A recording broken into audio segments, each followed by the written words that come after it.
Alright, so I decided to start building a recovery boat.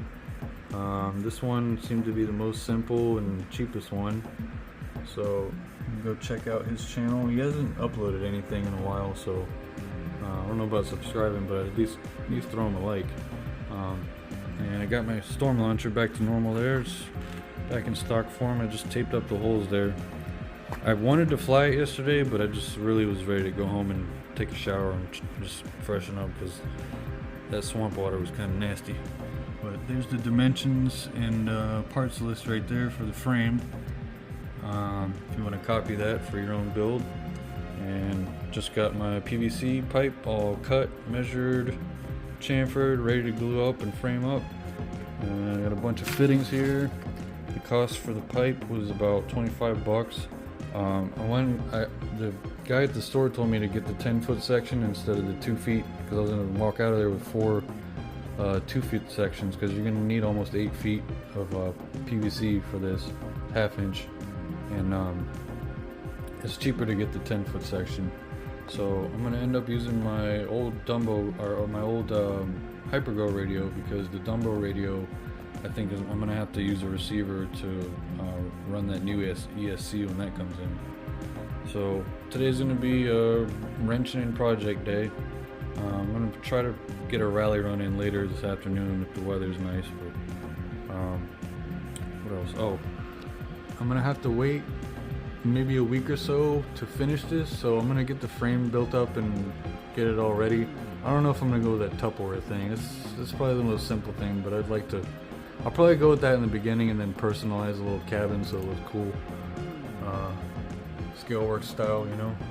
And that's the servo arm there. It comes with everything. So I was kind of like discouraged before. I'm like, man, I gotta get all these brackets and build all this crap, but it comes with the arm there, and you can select the angle there is 180 degrees. It comes 270 and 180, so you're only gonna need 180 for a boat.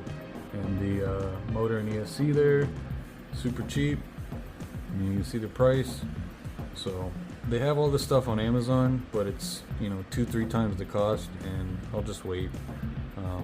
I don't have to run the boat. I mean, I want to run the boat once it's built just to see what it'll do. You get that anxiety of wanting to know what the boat will do, or the car or whatever. But in this case, I'm gonna wait because, especially with more power, it's gonna flip.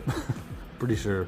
Yeah, flipping shouldn't really be the issue. It's just if something comes loose or burns out or fails, if the boat gets stuck, I'll have a reliable method. And just real quick, these are the batteries I went with. They're rated 100C but 200C burst, so I went with these. They're about the same dimensions as my 2200 milliamp pack, so I'll just have to deal with the weight. And what is that? Galaxy ship? Well, I just laid down for a little bit, took a nap, and I was gonna do my gluing on the back porch, but it's raining. Good thing is I got some deliveries. Alright, so we got ESC for the 915, got 70 amp fly color, program card, and I'm gluing my pieces together in the bathroom there, and I had to stop to cut these 1-inch sections because there's I don't know if it's included in Brad's video, if he talked about it or not, but obviously I missed it in my drawings and stuff. But I had to make these to connect the rear skid to the push bar, so you need a section to connect those 2 elbows, so just make sure you cut those if you're putting one of these together. Alright, rescue boat frame is complete. I have to say I'm pretty happy with it. Went with a little different setup than the original one.